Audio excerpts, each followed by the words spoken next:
క్రీస్తునందు ప్రియ దేవుని బిడ్డలందరికీ యేసుక్రీస్తు వారి అతి శ్రేష్టమైన నామంలో శుభాభివందనలు తెలియజేస్తున్నాను. ఈ శ్రేష్టమైన సమయంలో మరోసారి దేవుని యొక్క వాక్యము ద్వారా మిమ్మల్ని అందరినీ కలుసుకోవడానికి దేవుడు నాకిచ్చిన ఈ సమయాన్ని బట్టి నేను ప్రభుని ఎంతో స్తుతిస్తూ ఉన్నాను. మనం నిజంగా ధన్యులం. ఎందుకంటే మనల్ని దేవుడు తనకు ప్రజగా ఏర్పాటు చేసుకున్నాడు కదా. మనం ఇప్పుడు దేవుని ప్రజలం. మనం చీకటి నుండి ఆశ్చర్యకరమైన తన వెలుగులోనికి మనలను పిలిచాడు. ఎందుకంటే ఆయన గుణాతిశయాలు ప్రచురించేయడానికి. నిజంగా మనమంట ఏర్పరచబడిన వంశమును రాజులైన యాజక సమూహం అంటున్నాడు పేతురు భక్తుడు. నిజమే కదా.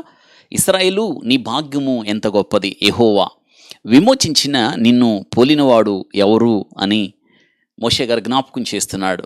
ఇశ్రాయేలు అనగా ఓ రక్షణ పొందినవాడా, ఓ విశ్వాసి, యేసుక్రీస్తు రక్తము ద్వారా విమోచించబడినవాడా, నీ భాగ్యము ఎంత గొప్పది, యెహోవా విమోచించిన నిన్ను పోలినవాడు ఎవరు అని కదా. కాబట్టి యేసుక్రీస్తు ద్వారా మన భాగ్యము గొప్పదైంది. మనం ఎంత స్థితికి హెచ్చించబడ్డామో కదా. తన కుమారులు అవడానికి ఆయన ఎట్టి ప్రేమ అనుగ్రహించను చూడుడి అంటాడు యోహాను భక్తుడు కదా.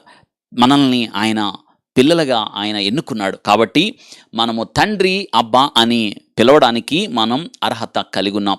ఈ శ్రేష్టమైన సమయంలో ఇటువంటి ఆధిక్యత కలిగిన మనం నిజంగా ఆయన బిడ్డలుగా ఉన్నాం. మరి తండ్రికి మహిమకరంగా జీవిస్తున్నామా? మనం అనుదిన జీవితంలో ఇటువంటి ప్రశ్న మనల్ని మనం ప్రశ్నించుకోవడం మంచిది. ఆలోచించండి. మన జీవితాలు మన తండ్రికి మహిమను తీసుకొచ్చే జీవితాలుగా ఉన్నాయా? ఆలోచించండి. మన జీవితాలు దేవునికి ఘనత ప్రభావాలు ఆపాదించే జీవితాలుగా ఉన్నాయా? అసలు మనం మన తండ్రి పనుల మీద ఉన్నామా? ఎప్పుడైనా ఈ ప్రశ్న మిమ్మల్ని మీరు వేసుకున్నారా? నీవు ఎవరి పనుల మీద ఉన్నావు? ఉదయం లేచిన దగ్గర నుంచి సాయంత్రం దాకా మనం నానా పనులు పెట్టుకొని కదా అసలు తీరిక లేకుండా గడుపుతూ ఉంటాం. అయితే దేవుని పని మీద ఎప్పుడు ఉంటావు నువ్వు? యేసయ్యకి 12 సంవత్సరాలప్పుడు ఆయనకు ఒక విషయం తెలిసింది. ఏంటో తెలుసా? నేను నా తండ్రి పనుల మీద ఉన్నానని మీకు తెలియదా? ఆయన తప్పిపోయాడని తిరిగి వెతుక్కుంటా వచ్చినప్పుడు ఆయన దేవాలయంలో పెద్దల మధ్య, శాస్త్రులు పరిసయ్యుల మధ్య కూర్చొని, ధర్మశాస్త్ర పండితుల మధ్య కూర్చొని వారితో మాట్లాడుతున్నప్పుడు ఆశ్చర్యపడ్డారు ఆయన జ్ఞానానికి. మరియ వచ్చి, చూడు మేము ఎలా బాధపడుతున్నామో, నేను నీ తండ్రి చూడు ఎలా బాధపడుతున్నామో అంటే యేసయ్య అన్నాడు, నేను నా తండ్రి పనుల మీద ఉన్నానని మీకు తెలియదా? 12 సంవత్సరాల వయసున్న యేసయ్యకి తన తండ్రి పనుల మీద ఉండాలి అన్న జ్ఞానం ఉందే. అప్పుడే ఆయనకు ఆ వయసులోనే తండ్రి పనుల మీద ఉండాలన్న వివేచన కలిగింది కదా. నీ వయసు ఎంత? నువ్వు నిజంగా ఎప్పుడైనా ఆలోచించావా? తండ్రి పనుల మీద నేనుండాలి, దేవుడు నాకు ఇచ్చిన జీవితం నేను ఆ తండ్రి పని చేయడానికి సార్థకం చేసుకోవాలి అని ఎప్పుడైనా నువ్వు ఆలోచించావా? ఈ దినాన ఈ శ్రేష్టమైన సమయంలో అటువంటి ఆలోచన మీకు కలగాలని నేనెంతో కోరుకుంటున్నాను. మనం మన తండ్రి పనుల మీద ఉండాలి. గమనించండి, యేసయ్యకి సరిగ్గా 33.5 సంవత్సరాలు వచ్చాయి. ఆయన శిలువ మీద అంటున్నాడు సమాప్తమైంది అని. ఆయన పలికిన 6వ మాట ఏ సమాప్తమైంది? తండ్రి తనకు అప్పగించిన పనిని ఆయన సమాప్తి చేశాడు. 12 సంవత్సరాలప్పుడు యేసయ్య ఏ మాట అయితే పలికాడో తన తల్లి అయిన మరియతో 33.5 సంవత్సరాల తర్వాత యేసయ్య ఆ పని సమాప్తమైంది అని చెప్తున్నాడు ఆయన. కాబట్టి మనం భూమి మీద ఎందుకున్నామంటే మన తండ్రి యొక్క చిత్తాన్ని నెరవేర్చడానికి మనం ఇక్కడ ఉన్నాం.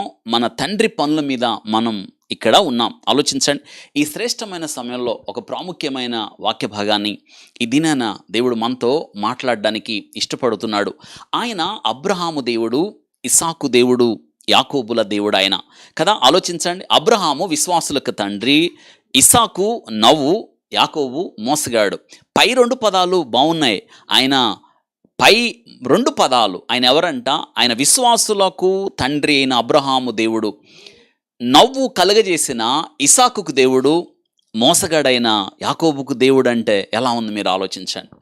ఇక్కడ మనం మీ ఇంట్లో మీకు బిడ్డలు 3 ఉన్నారు. అందులో 2 చాలా మంచిగా చదువుకొని భక్తిగా వారు స్థిరపరచబడ్డారు. కానీ ఒకళ్ళు తప్పిపోయి దేవుని యొద్దకు రాలేదు, లోకంలో బ్రతుకుతున్నారు. ఎవరైనా మీ బిడ్డల గురించి విచారించారనుకోండి, నీకు బిడ్డలు ఎంతమంది, ఏం చేస్తున్నారు అంటే మనం ఏం చెప్తాం? ముందు మంచోళ్ళ సంగతి చెప్తాం కదా, మంచిగా జీవించే వాళ్ళ సంగతి చెప్తాం. చివరిగా బాధగా ఎవరి గురించి చెప్తాం? జీవితంలో స్థిరపడకుండా, భక్తి లేకుండా, దేవుని యొద్దకు రాకుండా ఉంటాడే వాడి గురించి చెప్తాం. చివరిలో ముందు మంచోళ్ళ గురించి చెప్తాం కదా.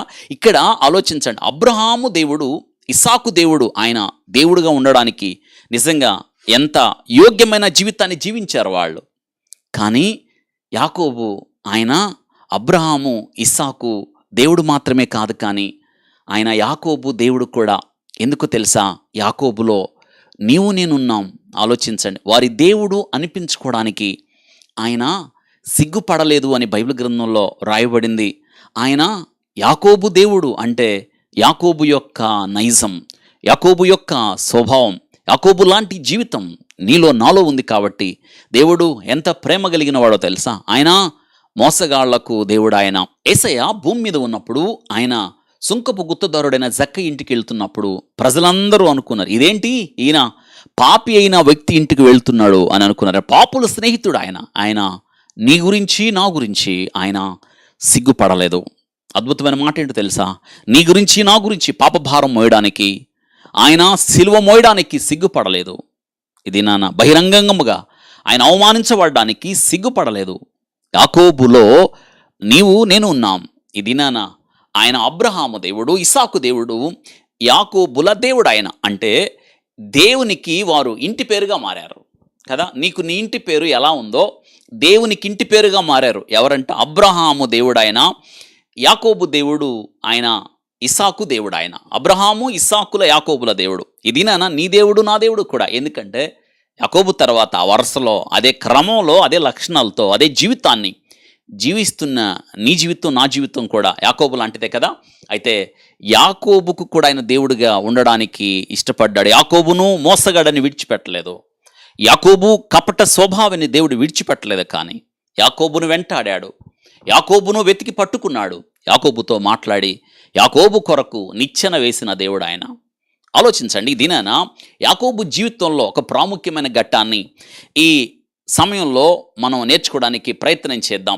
యాకోబు జీవితం నిజంగా చాలా మనకు పోలిన జీవితం. యాకోబు జీవితం ఎలా కొనసాగిందో, యాకోబు యాత్ర ఎలా కొనసాగిందో, నేటి దినాన మన జీవితాలు కూడా యాకోబు జీవితాన్ని పోలిన జీవితంగా మన జీవితాలకు ఉంటాయి. యాకోబు జీవితంలో అనేక మజిలీలు మనకు అనేక ఆధ్యాత్మిక పాఠాలు నేర్పిస్తాయి. నేటి దినాన ఈ శ్రేష్టమైన సమయంలో యాకోబు జీవితం నుంచి 4 స్తంభాల గురించి చెప్పడానికి నేను ఇష్టపడుతున్నాను. యాకోబు జీవితానికి, యాకోబు యొక్క ఆత్మీయ యాత్రకు, యాకోబు యొక్క విశ్వాస యాత్రకు ఈ 4 స్తంభాలు ఏ రీతిగా నిలబడ్డాయో అద్భుతమైన విషయం ఏంటో తెలుసా? యాకోబు ఎబ్బోకు రేవు దగ్గర ఆయన యాకోబు మోసగాడు, యాకోబు ఇశ్రాయేలుగా ఎలా మారాడో, ఏ రీతిగా ఈ 4 స్తంభాలు యాకోబు యొక్క విశ్వాస జీవితానికి, అతడు ఇశ్రాయేలుగా మారడానికి దేవునితో పోరాడి గెలిచిన వాడిగా అతడు ఘనతకెక్కడానికి కారణం ఏమిటంటే యాకోబు నిలబెట్టిన ఆ 4 స్తంభాలు. నిజంగా ఆలోచించండి, ఒక కట్టడం, ఒక ఇల్లు 4 పక్కల దృఢమైన స్తంభాలేస్తేనే అది దృఢత్వానికి ప్రతీకగా నిలుస్తుంది కదా. అవును, భూమికి 4 దిక్కులు ఉన్నాయి. 4 దేనికైతే ఉంటాయో అవి స్థిరంగా ఉంటాయి. నిజంగా యాకోబు జీవితం అంత ఉన్నతంగా, యాకోబు జీవితం ఇశ్రాయేలుగా మారి నేటి దినాన యాకోబు ఇశ్రాయేల్ దేశం ఆ పేరు పెట్టి పిలువబడిందే. కారణం ఏంటో తెలుసా? యాకోబు జీవితంలో 4 స్తంభాలు నిలబెట్టాడు.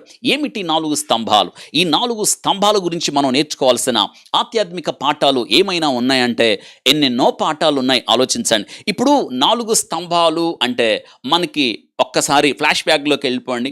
చిన్నప్పుడు మనం 4 స్తంభాలు ఆట నేటి దినాన తరానికి అసలు ఈ 4 స్తంభాలు ఆటే సరిగ్గా తెలియదు. దాదాపు నాకు కూడా తెలియదు, నేను కూడా తెలుసుకున్నాను. ఈ 4 స్తంభాలు ఆట ఎలా ఆడతారంటే 5 వ్యక్తులు ఉంటారు, నలుగురు 4 స్తంభాల మాటను ఉంటారు. ఈ 5వ వ్యక్తి మధ్యలో నిలబడిన వ్యక్తి ఒక స్తంభం పేరు చెప్తే మిగతా 3 వచ్చి ఆ స్తంభం దగ్గర నిలబడాలి. ఈ మిగతా 3 వచ్చి ఈ మధ్యలో వ్యక్తి చెప్పే స్తంభము పేరు చెప్పినప్పుడు ఆ 3 వచ్చి ఆ స్తంభానికి తొందరగా పరిగెత్తే క్రమంలో ఎవరినైనా ఈ వ్యక్తి పట్టుకున్నాడు అనుకోండి, టచ్ చేశాడు అనుకోండి, టీమ్ అవుట్ అయిపోయినట్టు. ఇది ఆట. చిన్నప్పుడు ఆడేవాళ్ళు ఈ ఆట. కానీ నేటి తరంలో నిజంగా ఆలోచించండి, ఈ ఆటలు ఏమీ లేవు. పిల్లలు కలిసి ఒకే చోట కూడుకునే తీరుతెన్నులు ఏమీ లేవు కదా. ఎంత మారిపోయింది ప్రపంచం. కళ్ళ ముందు మారిపోయింది. కళ్ళ ముందండి, కళ్ళ ముందు. అసలు ఆ ఇంట్లో పిల్లలున్నారా లేదా అన్న సంగతి కూడా ఎవరికి అర్థం కావట్లేదు కదా. మనుషులు గోడలు కట్టేసుకున్నారు, ఎవరితో సంబంధం లేకుండా. ఎవరెవరెక్కడ జీవిస్తున్నారో గోడలు కట్టేసుకుంటున్నారు మనుషులు. దేవుడు గోడలు కట్టడానికి రాలేదు. యేసుక్రీస్తు వారు మనకు బ్రిడ్జి అయ్యాడు. ఆయన ఒక వంతెనగా మారాడు. ఇది నేను ఒక్క మాట చెప్తాను ఈ వాక్యంలోకి వెళ్ళడానికి ముందు. ఎవరికి అడ్డుగా గోడ కట్టకు. ఏమవ్వాలి తెలుసా? నీ ఒక బ్రిడ్జిగా మారు, ఒక వంతెనగా మారాలి తప్ప మనం గోడలు కట్టేవారిగా ఉండకండి. ఎందుకో తెలుసా? యేసయ్య ఆ గోడను పడగొట్టి ఆయన ఉభయులను ఏకం చేశాడు. ఆయన మన కొరకు వంతెనగా మారాడు. ఎంత ప్రేమ, ఎంత జాలి. 4 స్తంభాలు ఆట ఆడేవాళ్ళు కదా పిల్లలు. గతంలో ఒక చోట చేరి, ఒక స్ట్రీట్లో చేరి, ఒక లైట్ కింద చేరి పిల్లలందరూ నిజంగా వారి మధ్య ఏ ద్వేష భావాలు ఉండవు, ఏ రాగద్వేషాలు ఉండవు, ఏ కఠినత్వం, ఏ పాపం ఉండదు. వారికి ఏం తెలియదు. పిల్లలు ఆడుకునేవాళ్ళు. ప్రొద్దుగుంకిన వేళ గృహాలకు చేరేవారు. నిజంగా ఆ దినాల్లో ఎంత ఐక్యత, ఎంత అనురాగాలు ఉండేవి మనుషుల మధ్య. నేటి దినాన అసలు ఎందునా ఎక్కడ కానరావు. మరి ముఖ్యంగా ఈ కరోనా కాలంలో నిజమే, బయటికి వెళ్ళాలంటేనే భయం, ఎవరితో మాట్లాడాలన్నా భయం, ఎవరి దగ్గర నుంచోవాలన్నా భయం. అన్ని భయాలే. చూసారా నిజంగా కాలం ఏ రీతిగా మారిపోయిందో, ప్రపంచ గమనం ఎలాగా మారిపోయిందో నిజంగా ఆలోచించినప్పుడు, ఈ పరిస్థితుల గురించి ఒక్కసారి తలంచినప్పుడు దుఃఖం కలుగుతూ ఉంటుంది, భయం కలుగుతూ ఉంటుంది. ప్రపంచం ఎటు వెళ్తుందో ఆలోచించండి ఒక్కసారి. ఈ దినాన యాకోబు జీవితంలో 4 అతను నిలబెట్టిన స్తంభాలు మనకి ఏం పాఠాలు నేర్పిస్తున్నాయో నేను మీతో చెప్పడానికి ఇష్టపడుతున్నాను. ఈ దినాన దేవుడు ఆ స్తంభాల ద్వారా మన జీవితాన్ని నిలబెట్టడానికి, ఆ స్తంభాల ద్వారా ఏ రీతిగా యాకోబు ఇశ్రాయేలుగా మార్చబడ్డాడో, ఏ రీతిగా యాకోబు కన్నీరు కార్చి బ్రతిమలాడాడో, ఒక కఠినుడు హృదయం, ఒక పాషాణమైన హృదయం ఏ రీతిగా కరిగిపోయిందో, దేవుణ్ణి బ్రతిమలాడుతున్నాడో, దేవుణ్ణి ప్రార్థిస్తున్నాడు. అంత మాత్రమే దేవుని పాదాలు పట్టుకొని నీవు నన్ను ఆశీర్వదించితే కానీ నేను విడిచిపెట్టను అని ఏ రీతిగా చెప్పగలిగాడో, అంటే ఈ 4 స్తంభాలు మనకి ఏమి నేర్పిస్తున్నాయో. అవును, ఈ యొక్క యాకోబు జీవితంలో అతడు ప్రయాణం చేస్తుండగా స్తంభాలు తనకేమి, ఈ శ్రేష్టమైన సమయంలో నేను మీతో మాట్లాడడానికి ఇష్టపడుతున్నాను. చూడండి, ఏదైనా మన మన మన పురాతన కాలంలో రాజులు కావచ్చు, రాజులు ఆ తర్వాత చక్రవర్తులు కావచ్చు, లేదా మన మంత్రులు ఎవరైనా రాజ్యానికి సంబంధించిన ఒక కీలకమైన విషయం జరిగినప్పుడు ఒక స్తంభాన్ని నిలబెడతారు. అంటే జ్ఞాపకార్థ చిహ్నము, సూచిక అన్నమాట. ఒక స్తంభాన్ని నిలబెట్టారు. దాని మీద అది ఎందుకు నిలబెట్టారు, కారణం ఏమిటి, ఎవరు నిలబెట్టారు, ఏ తారీఖు నిలబెట్టారు, దాని వెనక ఉన్న ఉద్దేశం ఏమిటి, దాని మీద శిలాఫలకంతో చెక్కుతారు. ఆ స్తంభాన్ని చూసినప్పుడు తర్వాత తరం వారు, ఓహో ఈ స్తంభాన్ని ఎందుకు నిలబెట్టారా, దీన్ని నిలబెట్టింది వీళ్ళు పలానా తారీఖున పలానా సమయంలో ఈ యొక్క స్తంభాన్ని నిలబెట్టారు అని తర్వాత తరం వారు తెలుసుకుంటారు. అంటే ఒక స్తంభము మనకి జ్ఞాపకాన్ని ఇస్తుంది అన్నమాట. ఒక స్తంభము మనకి జ్ఞాపకాన్ని చెప్తుంది, దాని యొక్క విశిష్టతను మన జ్ఞాపకం చేస్తుంది. అదే రీతిగా ఈ దినాన యాకోబు నిలబెట్టిన ఈ 4 స్తంభాలు మన ఆత్మీయ జీవితానికి జ్ఞాపకం చేస్తున్నాయి. ఇంతకీ ఏం జ్ఞాపకం చేస్తున్నాయో దేవుని యొక్క వాక్యంలో మనం నేర్చుకుందాం రండి. మనం పరిశుద్ధ గ్రంథాన్ని మనం ధ్యానించినప్పుడు, యాకోబు జీవితాన్ని మనం బైబిల్ గ్రంథంలో ధ్యానం చేసినప్పుడు ఎన్నో ఆసక్తికరమైన విషయాలు, మన ఆధ్యాత్మిక జీవితానికి మేలు చేసే విషయాలు ఎన్నెన్నో నేర్చుకోవచ్చు. ఇంతకీ యాకోబు నిలబెట్టిన ఆ 4 స్తంభాలు ఏమిటి? అందులో మొట్టమొదటి స్తంభాన్ని గురించి మనం నేర్చుకుందాం. ఆదికాండం 28వ అధ్యాయం 18వ వచనం నుంచి చదువుకుందాం. తెల్లవారునప్పుడు యాకోబు లేచి తాను తలగడగా చేసుకునిన రాయిని తీసి దానిని స్తంభముగా నిలిపి దాని కొన మీద నూనె పోసెను. మరియు అతడు ఆ స్థలమునకు బేతేల్ అని పేరు పెట్టెను. అయితే మొదట ఆ ఊరి పేరు లూజు.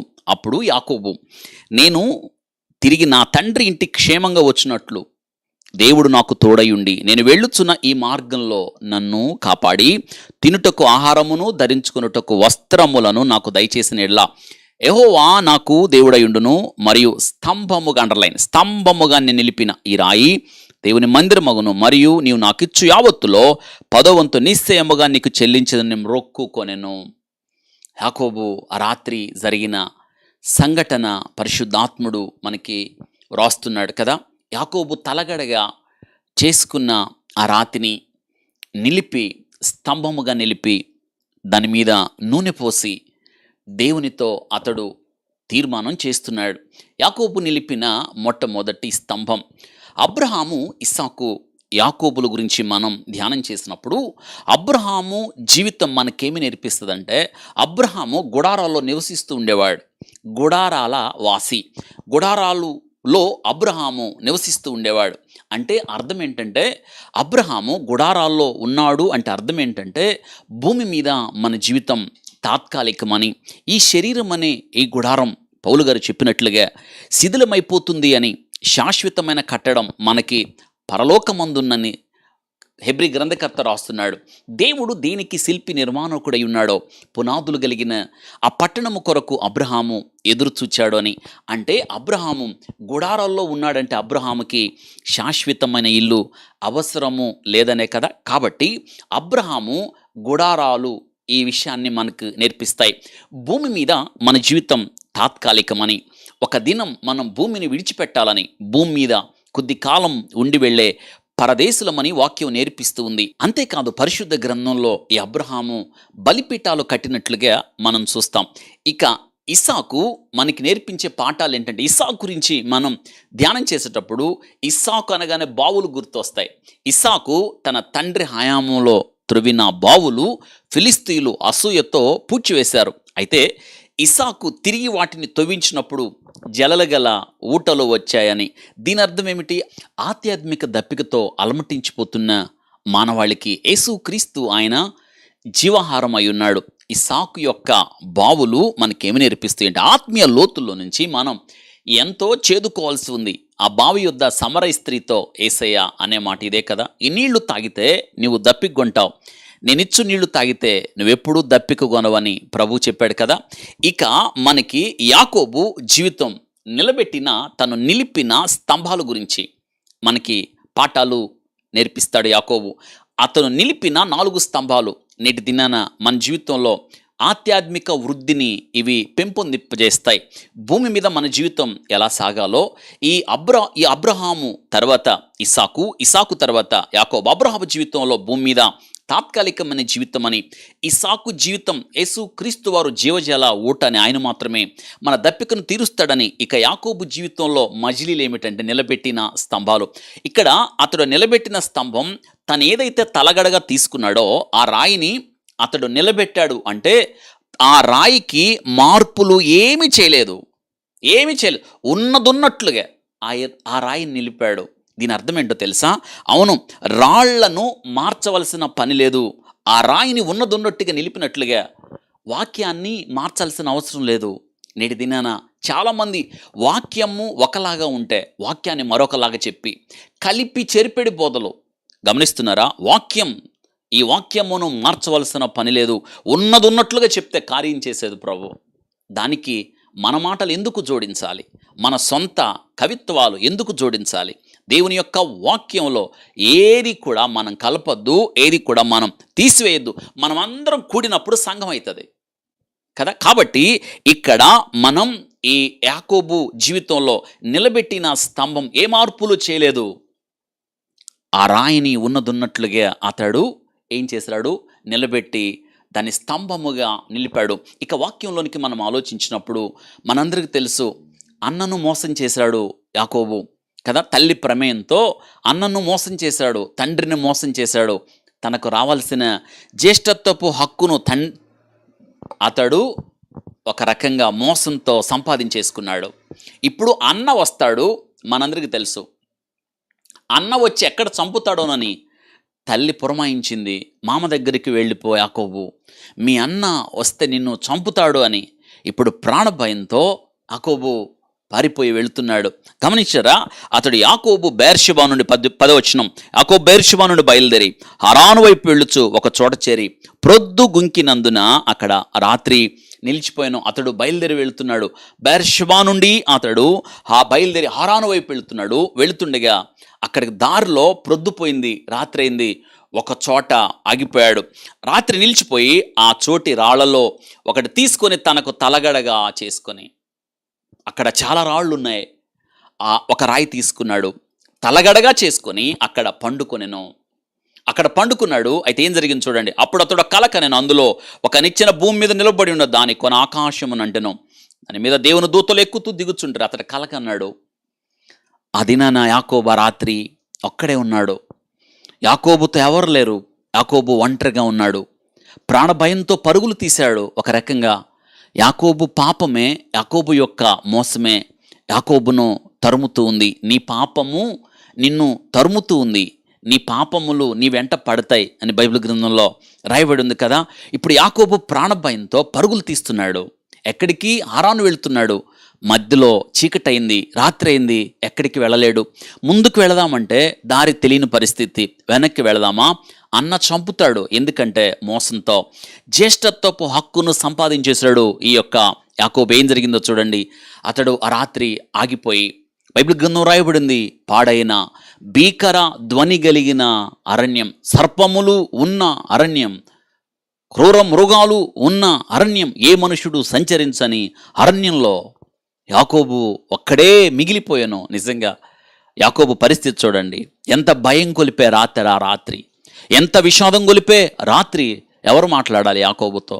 నేనున్నాను అని యాకోబు అని ఆ అరణ్యంలో యాకోబును ధైర్యపరచగలిగిన వాడు ఎవరున్నారు? అయితే యాకోబుతో దేవుడు మాట్లాడాడు. యాకోబు కొరకు దేవుడు నిచ్చెన వేశాడు. ఒక మాట, అతడు ఒక రాయిని తీసుకున్నాడే, అక్కడ రాళ్ల కుప్పలో ఒక రాయిని తీసుకొని తలగడగా చేసుకున్నాడు అన్నాడే. ఆ రాయే, అవును, మూలక రాయి అయింది, అమూల్యమైన రాయి, ప్రశస్తమైన రాయి, అది తృణీకరించబడిన రాయి. ఆ రాయి యేసుక్రీస్తు ప్రభువారు కాదా? ఆలోచించండి. ఆ రాయిని తలగడగా చేసుకున్నాడు అంట. అయితే ఎప్పుడైతే ఆ రాయిని తలగడగా చేసుకున్నాడో వాక్యం రాయబడింది, అతడు ఒక కలకనెను, అందులో ఒక నిచ్చెన భూమి మీద నిలవబడి ఉండెను, దాని కొన ఆకాశమున కంటెను, దాని మీద దేవుని దూతలు ఎక్కుచూ దిగుచుండ్రి. దేవుని దూతలంట ఎక్కుచూ దిగుచుండ్రి, మరియు యెహోవా దానికి పైగా నిలిచి. గమనించండి, నేను నీ తండ్రి అయిన అబ్రహాము దేవుడని, ఇస్సాకు దేవుడనైన యెహోవాను. దేవుడు చూడండి మాట్లాడుతున్నాడు.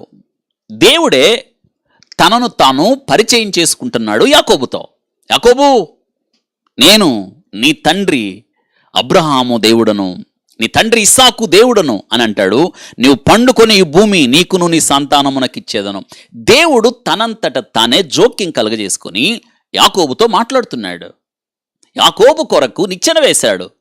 ఆ రాత్రి పాడైన భీకర ధ్వని కలిగిన అరణ్యంలో, ఎడారిలో ఒంటరిగా ఉన్న యాకోబుతో మాట్లాడాడు. తను పరిచయం చేసుకున్నాడు. అద్భుతం.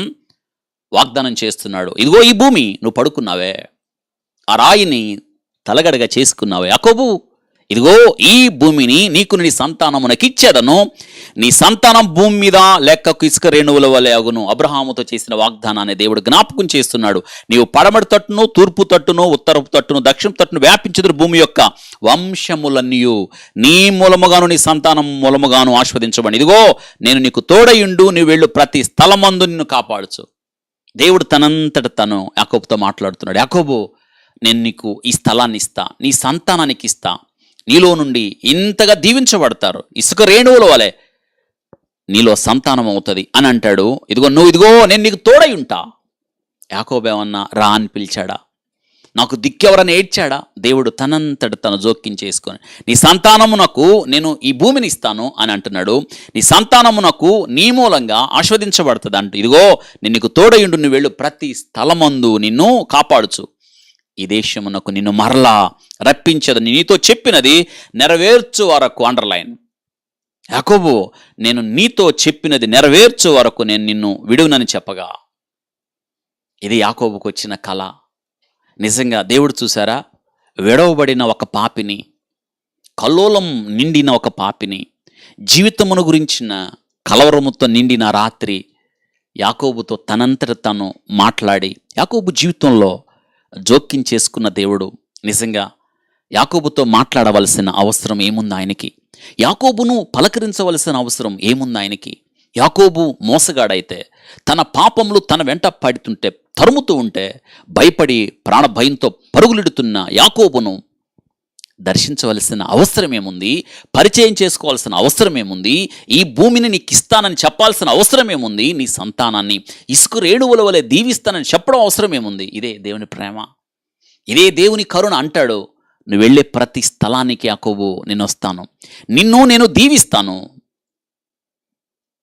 యాకోబు కొరకు నిచ్చెన వేశాడు. అద్భుతం ఏంటో తెలుసా? యాకోబు నిద్రలేచి నిశ్చయముగా యెహోవా ఈ స్థలం అందున్నాడు, నిశ్చయముగా ఈ స్థలం అందున్నాడు. అది నాకు తెలియకపోయినా భయపడి, ఈ స్థలం ఎంతో భయంకరం, ఇది దేవుని మందిరమే కానీ వేరొకటి కాదు, పరలోకపు గవిని ఇదే అనుకోనేను. తెల్లవారినప్పుడు యాకోబు లేచాడు. తెల్లవారింది, కలతోనే గడిచిపోయింది. తెల్లవారినప్పుడు యాకోబు లేచి తాను తలగడగా తీసుకున్న రాయిని దానిని స్తంభముగా నిలిపి దాని కొన మీద నూనె పోసెను. ఆ తల కింద పెట్టుకున్నాడే ఆ రాయిని తీశాడు, ఆ రాయిని నిలబెట్టాడు.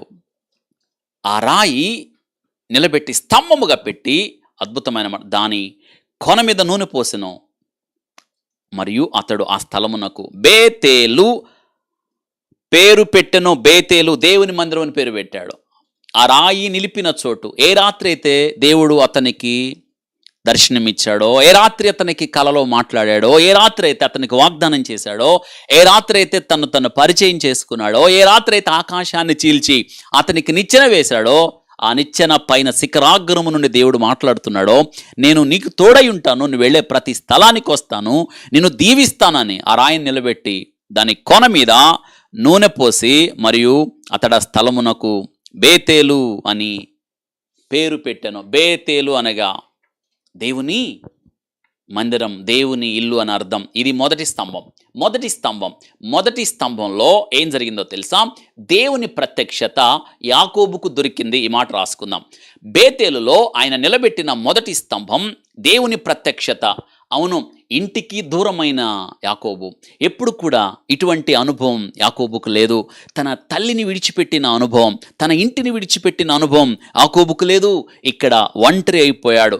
ఈ అరణ్యం భీకర ధ్వని కలిగిన అరణ్యం, ఒంటరివాడు, చీకటి ఆవరించింది. అవును, ఇటువంటి పరిస్థితుల్లో యాకోబును పలకరించాడు. దేవుని ప్రత్యక్షత దొరికింది.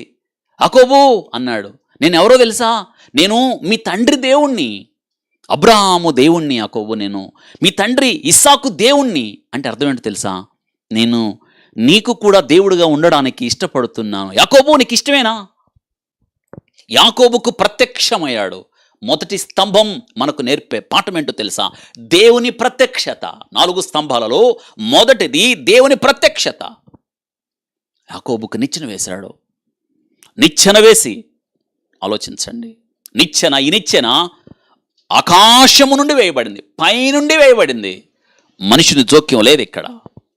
దేవుడే నిచ్చెన వేసి, ఒక కొన భూమిని తగులుతుంటే మరొక కొన ఆకాశాన్ని తగులుతుంది. ఈ నిచ్చెన రెండిటికి మధ్య, ఆకాశానికి భూమికి మధ్య వేయబడింది. ఆ నిచ్చెనే యేసుక్రీస్తు ప్రభువారు. ఆయన మధ్యవర్తిగా మాట్లాడుతున్నాడు. యాకోబు నిచ్చెన వేశాడు. గమనించారా? ఈ నిచ్చెన పొడవైన నిచ్చెన, చాలిన నిచ్చెన, బలమైన నిచ్చెన. మించిండు తెలుసా? యాకోబుకు దగ్గరగా ఉన్న నిచ్చెన, యాకోబు ఎక్కడానికి వీలుగా ఉన్న నిచ్చెన. ఈ నిచ్చెన యేసుక్రీస్తు ప్రభువారు. ఇందాక ఒక సాదృశ్యం చెప్పాను. తలగడగా చేసుకున్నాడే ఆ రాయి, తృణీకరించబడిన రాయి, మూలకు తలరాయి యేసుక్రీస్తు ప్రభువారు. ఇక్కడ నిచ్చెన కూడా యేసుక్రీస్తు ప్రభువారు. అవును, ఒక పాపితో దేవుడు వ్యక్తిగత సంబంధాన్ని ఏర్పాటు చేసుకున్నాడు. మొదటి స్తంభం. అవును, దేవుడు వ్యక్తిగతంగా ఒక పాపితో, పారిపోతున్న యాకోబుతో వ్యక్తిగత సంబంధాన్ని ఏర్పాటు చేసుకుని దేవుడు తనను తాను పరిచయం చేసుకుంటున్నాడు. అక్కడ మొదటి స్తంభం నేర్పుతున్న పాఠాలు. దేవుని ప్రత్యక్షతలో దేవుడు తానే నీకు తోడై ఉంటానని అంటాడు. యాకోబు, నేను నీకు తోడై ఉంటాను, నువ్వు వెళ్ళే ప్రతి స్థలానికి నేను వస్తా, నిన్ను దీవిస్తా. ఎంత ప్రేమ దేవునికి, ఎంత కరుణ కదా! నశించిన మనలను వెదకి రక్షించడానికి యేసుక్రీస్తు లోకానికి వచ్చాడు. పారిపోతున్న పాపిని కదా, తండ్రి నుండి అవును పారిపోతున్న ఈ పాపి, ఇంటి నుండి పారిపోతున్న ఈ పాపిని వెదకి కనుగొనింది దేవుని ప్రేమ, కల్వరి ప్రేమ. అవును, దేవుడు తనంతట తాను మాట్లాడుతున్నాడు. దేవుడు అంటాడు, పైగా అంటాడు, నీకు నేను తోడై ఉంటాను. యాకోబు ఏమన్నా కోరాడా? లేదు. వెదకని నాకు దొరికితివి, అడగని నాకు ప్రత్యక్షమైతివి అన్నట్లుంది కదా. అద్భుతమైన విషయం ఏంటో తెలుసా? తలగడ తీసి స్తంభముగా నిలిపి ఆ రాత్రి తెలుసా నిత్యం చూశాడే యాకోబు జీవితంలో. ఆ చిత్రాన్ని చిత్రించుకున్నాడు. అద్భుతమైన మాట ఏంటో తెలుసా? నిచ్చెన వేయడం అంటే ఏంటో తెలుసా?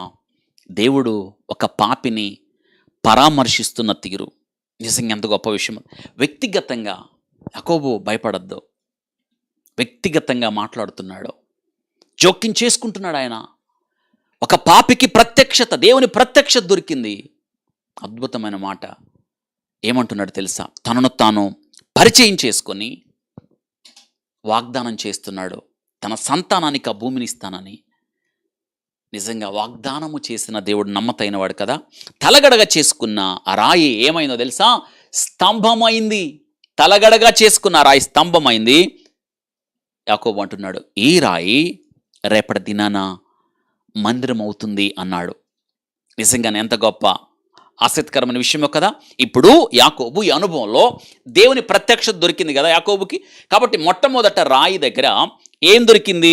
దేవుని ప్రత్యక్షత దొరికింది. దేవుడే ఒక పాపిని పరామర్శించిన తీరు తెన్నులు మనకు కనిపించాయి. ఇప్పుడు అతడు తలగడగా చేసుకున్న రాయిని నిలబెట్టి దాని మీద ఏం పోసాడు? నూనె పోసాడు. అంటే త్యాగానికి గుర్తు. తన దగ్గరున్న నూనె పోసెను. చేతిలో ఒంటి కర్ర ఉంది, అతడు నూనె పోశాడు. త్యాగం అతడు ప్రారంభించాడు.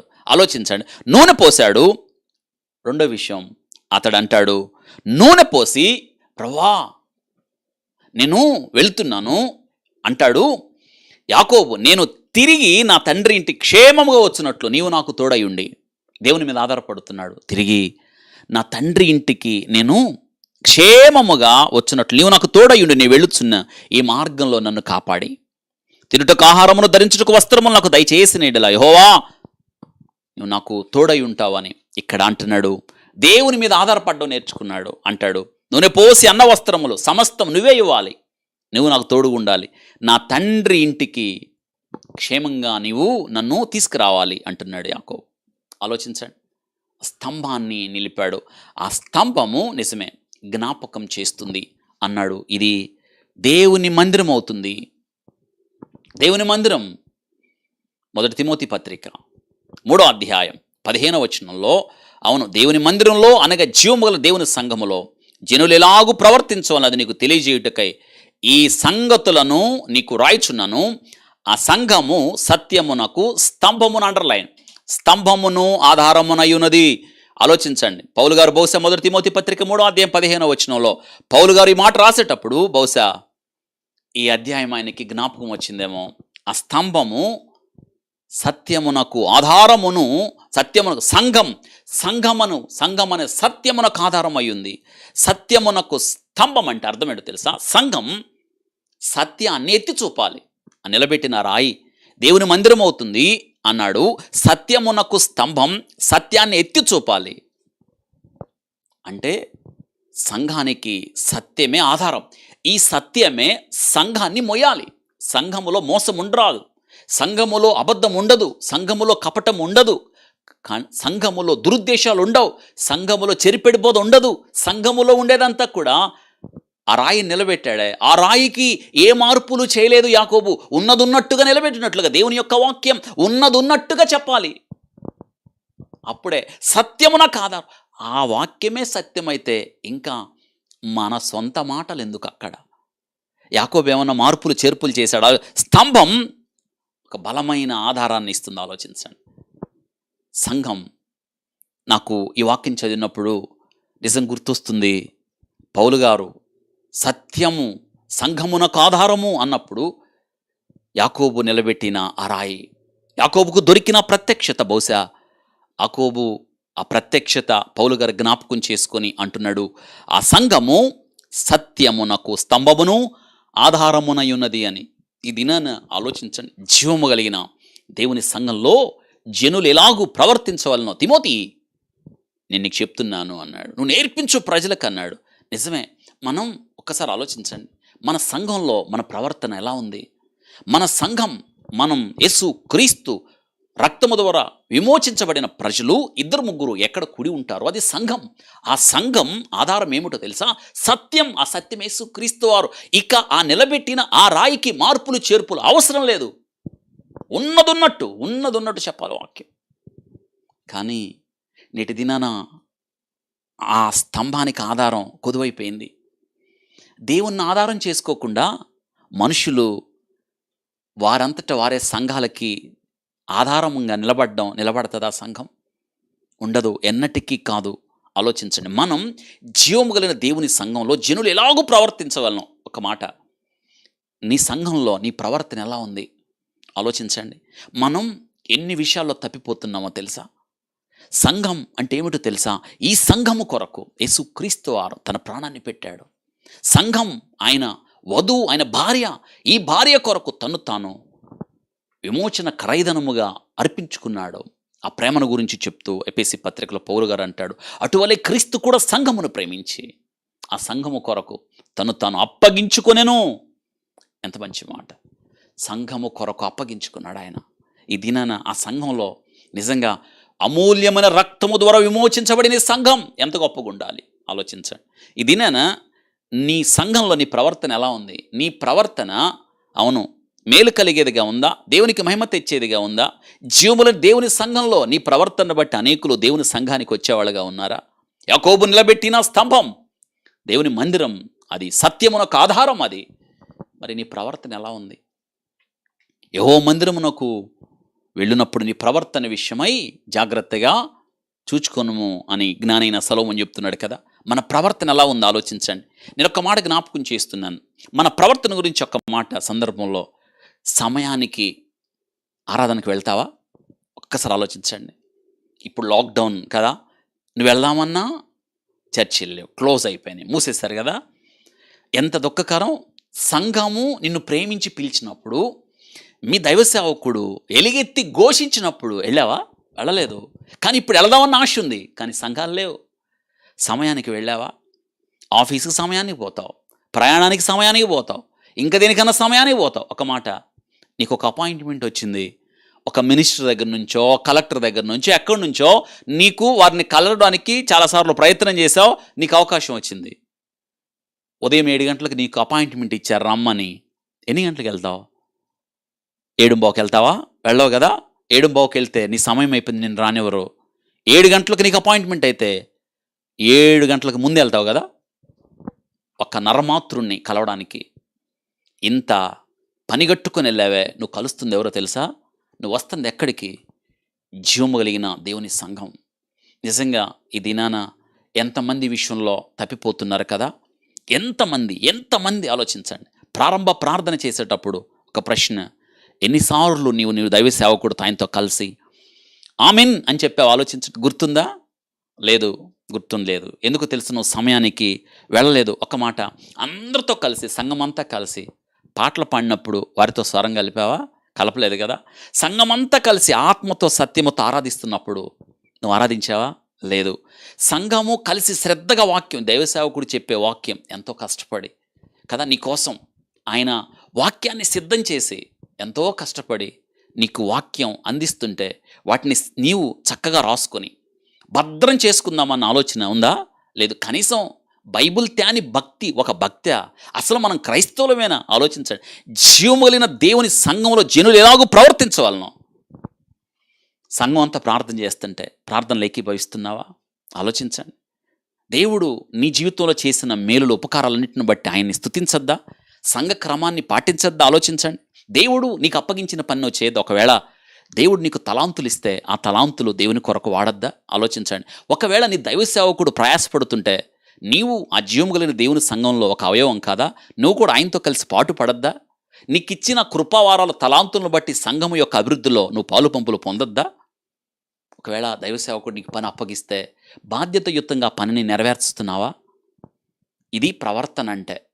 ఇది చేయకుండా నేను పలానా సంఘం, నేను అలా, నేను ఇలా అంటే చెప్పుకోవడానికే కానీ, క్రియలు లేని విశ్వాసం దేనికి ఆలోచించండి.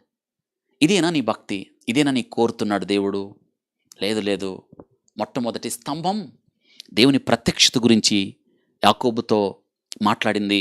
యాకోబు అని యాకోబును పలకరించి యాకోబును పరామర్శించింది. యాకోబు దేవుని ప్రత్యక్షత చూడండి. ఒక పాపిని పలకరించిన విధానం, ఒక పాపిని ధైర్యపరిచిన విధానం, ఒక పాపికి జీవితం ఎడల నిరీక్షణ కలిగించిన విధానం నిజంగా ఎంత గొప్ప విషయమో తెలుసా? పైగా దేవుడు అంటాడు, నువ్వు వెళ్ళే చోటికి నేను వస్తా, నేను దీవిస్తాను, నీతో ఉంటాను.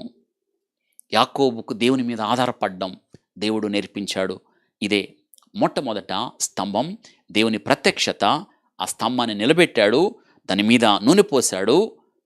ఆ స్తంభంతో అన్నాడు, ఇది దేవుని మందిరం అవుతుందని. పౌలు గారు దాన్నే సత్యమునకు ఆధారమైన స్తంభం అని చెప్పాడు. జీవములైన దేవుని సంఘంలో మనం ఎలా ప్రవర్తించాలో నేర్పిస్తుంది మొట్టమొదటి స్తంభం. ఇక యాకోబు జీవితంలో రెండవ స్తంభాన్ని గురించి మనం నేర్చుకుందాం. ఆదికాండం 31వ అధ్యాయం 44-45 వచనాలు. కావున నేనును నీవును నిబంధన చేసుకుందాము రమ్ము. మా వాళ్ళ మధ్య నిబంధన జరుగుతుంది, లాబాను యాకోబుల మధ్య నిబంధన జరుగుతుంది చూడండి. కావున నేనును నీవును నిబంధన చేసుకుందాము రమ్ము, అది నాకును నీకును మధ్య సాక్షిగా ఉండనని యాకోబుతో ఉత్తరమీయగా, యాకోబు ఒక రాయిని తీసుకొని, రెండో స్తంభం అండర్లైన్, ఒక రాయిని తీసుకొని దానిని స్తంభముగా నిలవబెట్టెను. మరియు యాకోబు రాళ్ళు కూర్చుడని తన బంధువులతో చెప్పిన. వారు రాళ్ళు తెచ్చి కుప్ప వేసిరి, అక్కడ వారు ఆ కుప్ప యొక్క భోజనము చేసిరి. ఇది యాకోబు నిలబెట్టిన రెండవ స్తంభం. 20 సంవత్సరాల తర్వాత ఈ మొదటి స్తంభానికి, ఈ రెండవ స్తంభానికి, నిలబెట్టిన స్తంభానికి మధ్య కాలం ఎంతో తెలుసా? 20 సంవత్సరాల తర్వాత యాకోబు తిరిగి వస్తున్నాడు. ఏ స్థలం మందైతే రాయి నిలబెట్టాడే, నూనె పోసాడే, ఇది దేవుని మందిరం అవుతుందని, ప్రభా నువ్వు నాతో తోడుగా ఉండి నాకు ఆహారం వస్త్రాలు నన్ను దీవిస్తే దేవునితో నిబంధన చేశాడే, ఇప్పుడు యాకోబు తిరిగి వస్తున్నాడు. ఎక్కడికి? బేతేలుకు వస్తున్నాడు. ఎవరు వెళ్ళమన్నారు? దేవుడు వెళ్ళమన్నాడు. ఎన్ని సంవత్సరాల తర్వాత? 20 సంవత్సరాల తర్వాత యాకోబు తిరిగి వస్తున్నాడు. కాలం చాలా మారిపోయింది కదా. ఒంటరిగా వెళ్ళాడు. ఇప్పుడు 2 భార్యలు, ఉపపత్నులు, కుమారులు, మందలు, పనివారు, ఇంతమంది అయ్యారు యాకోబుకి. ఇప్పుడు తిరిగి వచ్చేస్తున్నాడు. అయితే మామకు చెప్పి రాలేదు, చెప్పకుండా వచ్చాడు. ఎందుకంటే ఈ మామ యాకోబుని లాబాను బహుగా మోసగించాడు. మనం ఎప్పుడు ఇలా అనుకుంటాం కదా, మోసగాడే ఉంటే, నిజంగా నా అంతటి మోసగాడు లేడు అని ఎవరైనా అనుకుంటే వాడిని మించిన మోసగాడు ఉంటాడు. మనం ఒక మాట అనుకుంటూ ఉంటాం కదా, తల తన్నేవాడు ఉంటే వాడి తల తన్నేవాడు మరొకడు ఉంటాడని. నిజమే కదా, ఒకడిని మించినవాడు ఒకడు. మోసగాళ్ళకే నిజమే, యాకోబే మోసగాళ్ళకే మోసాడు తండ్రి దగ్గర నిలబడి కదా. ఆ మాంసాన్ని తీసుకొచ్చి ఆ వస్త్రాన్ని కప్పుకొని తండ్రిని మోసగించాడు. ఇస్సాకు అన్నాడు, ఇదేమిటి స్వరమేమో యాకోబుదులాగుంది, దేహమేమో ఏశావుదులాగుంది అంటే, అంటాడు, అవును నీవు నమ్మిన దేవుడు నాకు ముందుగా, నీకు మాంసం అంటే ఇష్టం కదా, ఆ జంతువుని నాకు ముందు తీసుకొచ్చి పెట్టాడు, అందుకే నీకు ఇంత తొందరగా తీసుకొచ్చాను. మోసగించాడు. అంతకు మించిన మోసగాడు, కపట స్వభావి, మడిమను పట్టుకున్నవాడు చిన్నప్పుడే. యాకోబు ఎంత మోసగాడో వచ్చి ఎవరి చేతుల్లో పడ్డాడు తెలుసా? మోసగాళ్ళకే మోసగాడి చేతుల్లో పడ్డాడు, అంతే. బైబిల్ గ్రంథంలో పౌలు గారు గల్తీ సంఘానికి రాస్తూ అంటాడు, దేవుడు వెక్కిరించబడాడు, జాగ్రత్త, మనుషుడు ఏమి విత్తెనో దాన్నే కోస్తాను. నిజమే, అదే కోస్తాడు మనిషి. ఇక్కడ ఆలోచించండి, వచ్చాడు మామ ఇంటికి వచ్చాడు, 6 సంవత్సరాలు మందలు కాశాడు. ఇక్కడ ఆలోచించండి, ఇక్కడ యాకోబు మొత్తం 14 సంవత్సరాలు భార్య కోసం కొలువు చేశాడు. మొత్తం 20 సంవత్సరాలు ఉన్నాడు అక్కడ. అయితే ఎన్నోసార్లు మోసానికి గురయ్యాడు యాకోబు మామ చేతిలో. ఎన్నిసార్లు తెలుసా? ఇక్కడ మనకి ఆశ్చర్యం అనిపించే విషయం ఏంటో తెలుసా? యాకోబు తన తండ్రిని, అన్నను మోసగించింది ఒకేసారి మోసగించాడు, కానీ ఇక్కడ మామ ఇంటిలో యాకోబు అనునిత్యము మోసగించబడుతూనే ఉన్నాడు. ఎలాగో తెలుసా? అవును, యాకోబు రాహేల్ని ప్రేమించాడు. తన మామను అడిగితే మామ మోసగాడు కదా, అవునా నువ్వు రాహేల్ని ప్రేమించావా, అయితే రాహేల్ని నీకే ఇస్తా, పరాయోడికి ఇవ్వడం కన్నా నీకు ఇవ్వడం మంచిది కదా అల్లుడు అని అనుంటాడు కదా. అంత మాత్రమే కాదు, అయితే సింపుల్, నువ్వు 7 ఏళ్ళు కొలువు చేయి అన్నాడు. 7 ఏళ్ళు పని చేయి. రాహేల్ని ప్రేమించాడు కాబట్టి 7 ఏళ్ళు కొలువు చేశాడు. 7 ఏళ్ళు బైబిల్ గ్రంథం రాయబడింది. రాహేల్ని ప్రేమించాడు కాబట్టి 7 రోజులు అతనికి ఆ కష్టంగా అనిపించలేదు. పెళ్లి సమయం దగ్గరికి వచ్చింది. పెళ్లి పీటల మీదకెక్కారు.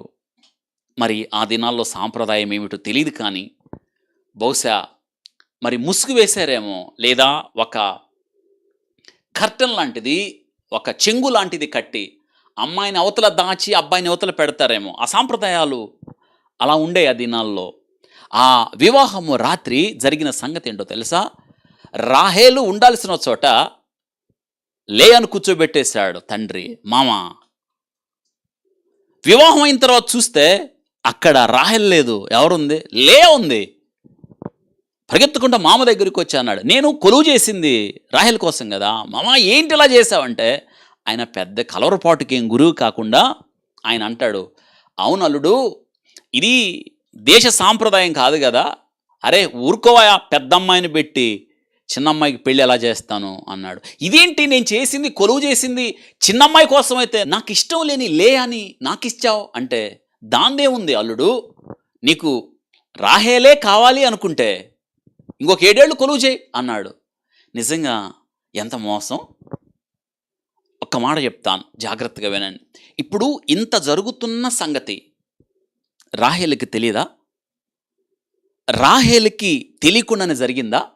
ఇప్పుడు పెళ్లి పీటల మీద యాకోబుకు పక్కన అక్కను కూర్చోబెడతారన్న సంగతి రాహేలుకి తెలియదా? ఎందుకు తెలియదు? రాహేలు ఈ వార్త చేరవేయద్దా? ఇదిగో నన్ను కాదు కూర్చోబెడుతున్నాడు మా నాన్న, కుట్ర పన్నుతున్నాడు, మా నాన్న సంగతి నీకు తెలీదు, నువ్వే మోసగాడు అనుకుంటే మీ తాతకు మించిన తాత మా నాన్న అని చెప్పొద్దా? నేనంటాను, ప్రేమించిన రాహేలు కూడా మోసం చేసింది. కనీసం ఒక్క మాట అన్న చెప్పాలి కదా. చెప్పిందా? చెప్పలేదు. మామ మోసం చేశాడు. పైగా అంటాడు, ఇంకొక 7 ఏళ్ళు కొలువు చేయండి అల్లుడు గారు అన్నాడు. అయితే రాహేల్ను ప్రేమించాడు. రాహేల్ను వదిలిపెట్టడం ఇష్టం లేక 7 ఏళ్ళు కొలువు చేయడానికి ఇష్టపడ్డాడు. కానీ ఆయన చేసిన 20 సంవత్సరాల చాకిరికి తగిన ప్రతిఫలం ఇవ్వలేదు. 10 సార్లు మోసం చేశాడు లాబాను. ఈ మాట నిజంగా ఎంత దుఃఖంగా ఉంటుందో కదా, ఆలోచించండి. చదువుకుందాం రండి ఈ వాక్య భాగంలో 31వ అధ్యాయం 38వ వచనం. ఈ 20 ఏండ్లు నీ యొద్ద నుంటిని 20 ఏళ్ళున్నాడంట, నీ గొర్రెనైనను మేకనైనను ఇచ్చుకొన పోలేదు, నీ మంద పొట్టేళ్లను నేను తినలేదు అని అంటాడు. దుష్ట మృగముల చేత చీల్చబడిన దానిని వద్దకు తేక ఆ నష్టము నేనే పెట్టుకుంటుని. చూసారా, మందలో దుష్ట మృగాలు వచ్చి దేన్నైనా లాక్కొని వెళ్తే ఆ మందలో నష్టాన్ని ఆ మామ ఎంత తెలివిగలవాడో కదా, తన మీద వేసుకోకుండా యాకోబు మీద వేసేసాడంట ఆ నష్టాన్ని. చూడండి అంటున్నాడు, పగటి యందు దొంగిలింబడక దాని నేను రాత్రి యందు దొంగిలించబడి దానినేమి నా యొద్ద పుచ్చుకుంటివి. ఏదైనా దొంగతనానికి గురైతే ఇతని దగ్గర లెక్క వసూలు చేశాడు. ఎంత మోసగాడు చూడండి. నేను ఇలాగుంటిని, పగటి ఎండకును రాత్రి మంచుకును నేను క్షీణించి తిని 20 ఏళ్ళు అంటాడు. క్షీణించి తిని నిద్ర నా కన్నులకు దూరమాయను, ఇది వరకు నీ ఇంటిలో 20 ఏండ్లు ఉంటిని, నీ యొద్ద 2 కుమార్తెల నిమిత్తము 14 ఏండ్లు, నీ మంద నిమిత్తం 6 ఏండ్లు నీకు కొలువు చేసి తిని, అయినను నీవు నా జీతమని 10. చెప్పండి, ఎంత మోసపోయాడు కదా. ఇప్పుడు తెలిసి వచ్చింది మోసం విత్తితే ఎంత విపత్కరమైన పరిస్థితి ఎదురవుతుందో. అయితే ఒక మంచి మాట ఉంది 42వ వచనం, నా తండ్రి దేవుడు అబ్రహాము దేవుడు ఇస్సాకు భయపడిన దేవుడు నాకు తోడయుండని ఎడల నిశ్చయముగా నీవు నన్ను ఒట్టి చేతులతోనే పంపివేసి ఉందువు. దేవుడు నాకు తోడై ఉండకపోతే, అబ్రహాము దేవుడు నా తండ్రి ఇస్సాకు భయపడిన దేవుడు నాకు తోడై ఉండకపోతే నన్ను నీవు ఒట్టి చేతులతో పంపించి వేసి ఉండేదవు కదా అన్నాడు. దేవుడే యాకోబు ఇక బయలుదేరు, బేతేలుకు పెళ్ళు అన్నాడు. యాకోబు తన ఇద్దరు భార్యల్ని తీసుకొని బయలుదేరాడు. ఈ సంగతి మామకు తెలియదు. చివరికి మామకు తెలిసింది. మామ తరుముకుంటూ వస్తున్నాడు.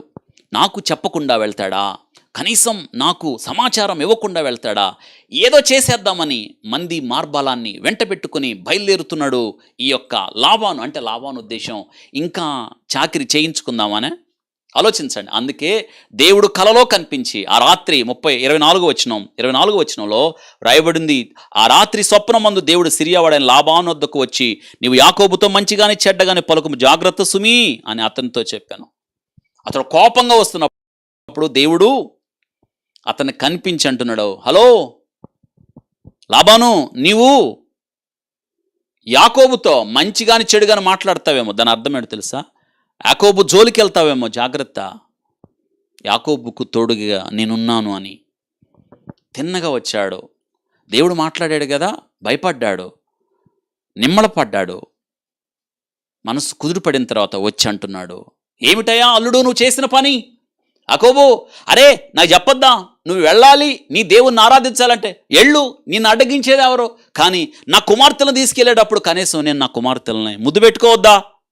ఏం పని చేసావయ్యా? నువ్వు నాకొక్క మాట చెప్పుంటే నీకోసం మేళతాళాలు పెట్టి విందు వినోదాలు చేసి నీకోసం గొప్ప ఏర్పాటుతో పంపించేవాడిని. నిజమేనా? మోసగాడు కదా, అబద్ధం. దేవుడు జోక్యం చేసుకోకపోతే ఏదో చేసేవాడు అక్కడ.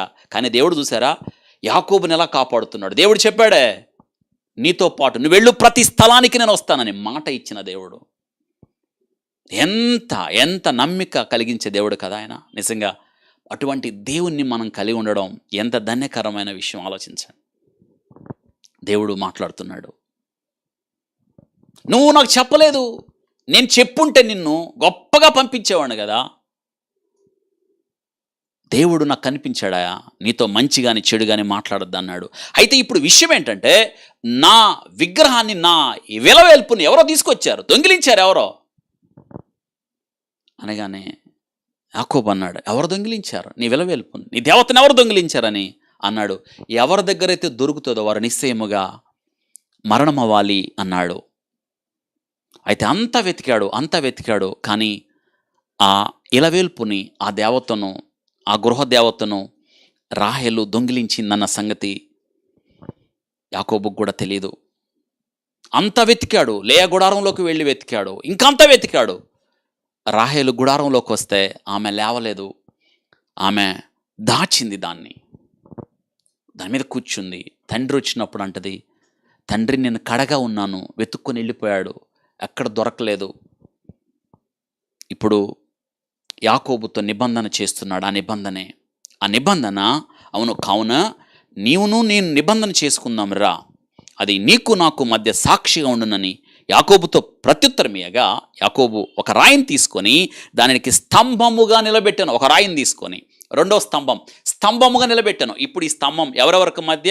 ఒక పక్కేమో లాబాను ఉన్నాడు, ఒక పక్క యాకోబు ఉన్నాడు. వారిద్దరికి మధ్య స్తంభం, వడంబడిక జరుగుతుంది. అంటే ఏంటో తెలుసా? ఇక ఈ కుప్ప దాటి నువ్వు ఇటు రావద్దు, నా దగ్గరికి రావద్దు. హద్దు వేశాడు, లాబానుకి హద్దు వేశాడు. ఆ స్తంభం నేర్పిస్తుంది, యాకోబు ఇటు రాడు, లాబాను అటు వెళ్ళడు. వీరిద్దరికి మధ్య యాకోబు ఏం చేశాడు? ఒక రాయిని తీసుకొని దానిని స్తంభముగా నిలబెట్టెను. ఈ స్తంభము దాటి నా యొద్దకు రాకుండునట్లు అన్నాడు. ఏం నేర్పిస్తుంది? రెండో విషయం, యాకోబు నిలబెట్టిన ఈ స్తంభం లోకము నుండి వేరు కావడం. ఈ మాట రాసుకోండి, లోకము నుండి వేరు కావడం. అంటున్నాడు లాబానుతో, ఇదిగో ఈ కుప్ప దాటి నీవు నా యొద్దకు రాకూడదు, నేను ఈ కుప్ప దాటి నీ యొద్దకు రాను అని స్తంభాన్ని మధ్యలో నిలబెట్టాడు. అంటే లోకము నుండి వేరు కావడం. 20 సంవత్సరాల తర్వాత బేతెలుకు వెళ్తున్నాడు, దేవుని ఇంటికి వెళ్తున్నాడు. ఆలోచించండి. అనగా ఈ స్తంభం ఏం నేర్పిస్తుందో తెలుసా? లోకము నుండి వేరు కావడాన్ని నేర్పిస్తుంది, లోకము నుండి బయటికి వెళ్ళడం నేర్పిస్తుంది కదా. 430 సంవత్సరాలు ఐగుప్తు బానిసత్వంలో ఉన్న ఇశ్రాయేలీలు దేవుణ్ణి, మోషేని పంపించినప్పుడు మోషే ఎదుటకు నిలబడి మా దేవుణ్ణి ఆరాధించడానికి మా ప్రజలను వెళ్ళనివ్వు అన్నప్పుడు ఒక రకంగా ఒప్పుకున్నాడా? రాజీ సూత్రాలు ఎన్నో ప్రతిపాదించాడు, కానీ అంటాడు కుదరదు, మేము వెళ్ళిపోవాలి. అంటే ఐగుప్తులో ఉండడానికి వీల్లేదు, ఐగుప్తులో ఉండి మా దేవుణ్ణి ఆరాధించడానికి వీల్లేదు, మేము వెడిలిపోవాలి. ఐగుప్తుకి ఎంత దూరంగా వెళితే అంత మంచిది. ఇది నేను రక్షణ పొందిన నీవు లోకమునకు ఎంత దూరంగా వెళితే అంత మంచిది కదా. అవును, బైబిల్ గ్రంథం రాయబడింది, మీరు క్రీస్తుతో కూడా లేపబడితే పైనున్న వాటిని వెదకండి, భూ సంబంధమైన వాటి మీద మీరు మనసు పెట్టుకోవద్దు. ఐగుప్తును విడిచిన మనం ఇక ఎంత మాత్రం ఐగుప్తుకు దాసులం కాదు, ఫరోకి దాసులం కాదు. శారీరక క్రియలను చంపిన మనం ఇక శారీరక క్రియలను హేతువు చేసుకోవడానికి వీల్లేదు. లోకము నుండి వేరైపోవాలి, లోకము యొక్క ఆచారాల నుండి, ఈ లోక మర్యాదను మనం అనుసరించకూడదు. లోకంతో మన యొక్క బాంధవ్యాలు తెగతింపులైపోయాయి. లోకమునైనను లోకములో ఉన్న వాటినైనను మీరు ప్రేమించుకుడి. లోకములో ఉన్నదంతా కూడా నేత్రాశ, శరీరాశ, జీవపుడంబం ఇవి తండ్రి వల్ల కలిగినవి కాదు. అంత మాత్రమే కాదు, అంటే ఈ స్తంభం లోకము నుండి వేరైపోవడాన్ని చూపిస్తుంది. లోకము మనకి ఎంత మాత్రం పొత్తు పెట్టుకోవడానికి వీల్లేదు. ఈ స్తంభము, అవును, ఆ స్తంభం చూసినప్పుడు ఇక ఆయన రాడు. లాబాను యాకోబు దగ్గరికి రాడు. ఆ స్తంభాన్ని చూసినప్పుడు దేవుడు అన్నాడే, నేను నీకు తోడై ఉన్నానని. దేవుని కాపుదలను జ్ఞాపకం చేస్తుంది ఆ స్తంభం. నిజంగా ఎంత అద్భుతమైన విషయమే కదా. కాబట్టి యాకోబు నిలబెట్టిన ఆ రెండవ స్తంభం మనకేమి నేర్పిస్తుందంటే లోకము నుండి వేరు కావడం నేర్పిస్తుంది. మొట్టమొదట యాకోబు నిలబెట్టిన స్తంభం దేవుని ప్రత్యక్షతను మనకు నేర్పిస్తుంది. యాకోబు నిలబెట్టిన రెండవ స్తంభం లోకము నుండి వేరు కావడాన్ని మనకు నేర్పిస్తూ ఉంది. ఇక యాకోబు జీవితంలో మూడవ స్తంభాన్ని గురించి తెలుసుకుందాం.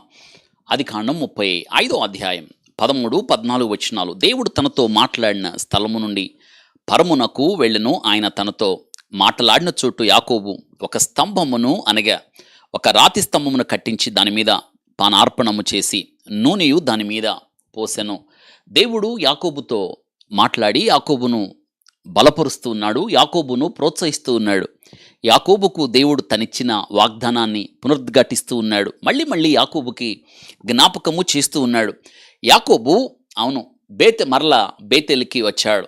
20 సంవత్సరాల క్రితం ఏ స్థలమందైతే అతడు రాత్రి నిలబెట్టాడో ఇది దేవుని మందిరం అవుతుంది అన్నాడో ఆ స్థలానికి మళ్ళీ యాకోబు వచ్చాడు. అక్కడే దేవుడు మొదటిగా తనతో మాట్లాడాడు. అయితే మళ్ళీ అదే స్థలంలో దేవుడు మళ్ళీ మాట్లాడుతున్నాడు. మళ్ళీ దేవుడు 20 సంవత్సరాల క్రితం ఏ మాట అయితే చెప్పాడో, ఏ వాగ్దానం అయితే యాకోబుతో దేవుడు ఇచ్చాడో ఆ వాగ్దానాన్ని జ్ఞాపకం చేస్తున్నాడు. ఆయన వాగ్దానాన్ని దేవుడు చూసారా రెండో మారు కూడా జ్ఞాపకం చేస్తున్నాడు. నిజంగా ఆయన వాగ్దానం చేస్తాడు. వాగ్దానము చేసిన దేవుడు నమ్మతగినవాడు. ఆయన అబద్ధమాడడానికి నరమాత్రుడు కాదు. ఈ దినాన వాక్యం వింటున్న నీ జీవితంలో బైబిల్ గ్రంథంలో తన బిడ్డలకి దేవుడు ఎన్నెన్నో వాగ్దానాలు ఇచ్చాడు.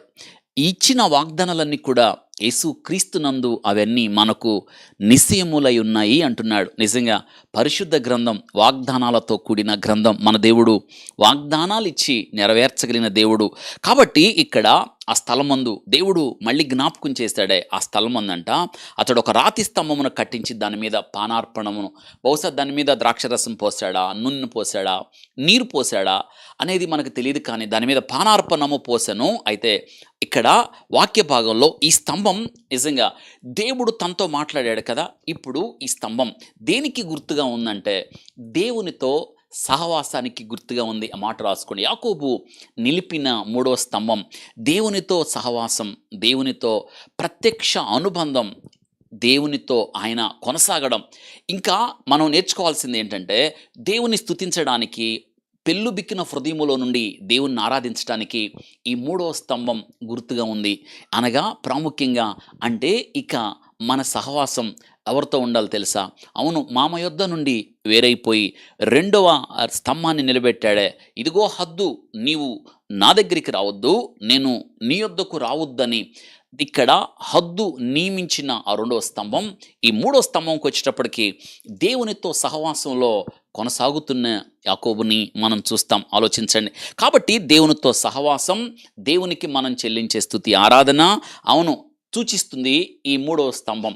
ఈ దినాన వాక్య భావంలో నేను జ్ఞాపకం చేస్తున్నాను, మన సహవాసం తండ్రి అయిన దేవునితో ఉంది అంటున్నాడు. ఈ దినాన ఆలోచించండి, పౌలు గారు మన సహవాసం ఎవరితో ఉందో ఆలోచించండి. దేవునితో నీ సహవాసం ఉందా? ఆలోచించండి. నీ సహవాసం ఎవరితో కొనసాగుతుంది? మన సహవాసం దేవునితో ఉన్నప్పుడు నిజమే కదా! దేవునితోనే కదా మన సహవాసాన్ని కోరుకుంటాం. అవును. మనం ఆయన యందు నిలిచుండాలి అన్నది, దేవునితో మన సహవాసం కొనసాగాలన్నది దేవుని యొక్క ఉద్దేశ్యం. మనకి సహవాసం అని గుర్తొస్తే హనోకు గుర్తొస్తాడు కదా! హనోకు ఆలోచించండి. కుమారులను, కుమార్తెలను కంటూ దేవునితో నడిచాడు. 300 సంవత్సరాలు అతడు దేవునితో నడిచాడు. లోకమంతా పాడైపోయి, లోకమంతా భ్రష్టత్వంతో నిండిపోయి, లోకమంతా ఒక దారిలో నడుస్తున్నప్పుడు మనుషుల యొక్క ఊహ, మనుషుల యొక్క తలంపు కేవలము చెడ్డదని ఎరిగి మనుషులు చేసినందుకు దేవుడు సంతాపపడిన ఆ దినాల్లో హనోకు జీవించాడు. హనోకు లోకంతో కలవలేదు, లోకంతో సహవాసం చేయలేదు, దేవునితో సహవాసం చేశాడు. ఎంత దూరం తెలుసా? 3 సంవత్సరాలంత ప్రయాణం చేశాడు. చిన్నప్పుడు ఈ కథ చెప్పేవాళ్ళు సండే స్కూల్లో. ఏంటో తెలుసా? అలా రోజు హనోక్ అంట దేవునితో నడుస్తూ ఉండేవాడంట. వాకింగ్ చేస్తూ ఉండేవాడు, నడుస్తూ ఉండేవాడు. ఒక దినానంట అలా ఇద్దరు మాట్లాడుకుంటున్నప్పుడు నడుచుకుంటా చాలా దూరం వెళ్ళిపోయారంట. అసలు హనోకు మర్చిపోయాడు, ఎంత దూరం నడుస్తున్నానో మర్చిపోయాడు. తీరా ఎక్కడికి చేరుకున్నారంటే ఈ రీతిగా అన్నాడంట దేవుడు, హనోకు, అరే ఈరోజు చాలా దూరం వచ్చేసావు, నువ్వు నాతో సహవాసం చేస్తూ నాతో నడిచి ఎక్కడి దాకా వచ్చావో తెలుసా హనోకు? నా ఇంటి దాకా వచ్చేసావు. ఇంకా నువ్వు మీ ఇంటికి ఏం వెళ్తావులే, నాతో ఉండిపో అన్నాడంట. అందుకే హనోకు మరణించకుండా కొనిపోబడ్డాడు. ఒక అద్భుతమైన మాట ఉంది, అతడు కొనిపోబడక ముందు దేవునికి ఇష్టుడై ఉండెను అని హనోకు గురించి చదువుకుంటాం. నిజంగా ఎంత గొప్ప విషయమో కదా! హనోకు సాక్ష్యం పొందాడు. నోవా కూడా దేవునితో నడిచిన అనుభవం ఉంది. ఈ దినాన ఈ 3వ స్తంభం దేవునితో మనకున్న సహవాసాన్ని గురించి తెలియజేస్తుంది. అంతే మాత్రం కాదు, మనం దేవునితో సహవాసం చేస్తున్నప్పుడు మనం ఆయన్ని ఆత్మతో సత్యముతో ఆరాధిస్తూ ఆ సహవాసంలో కొనసాగేటట్టు చేస్తుంది.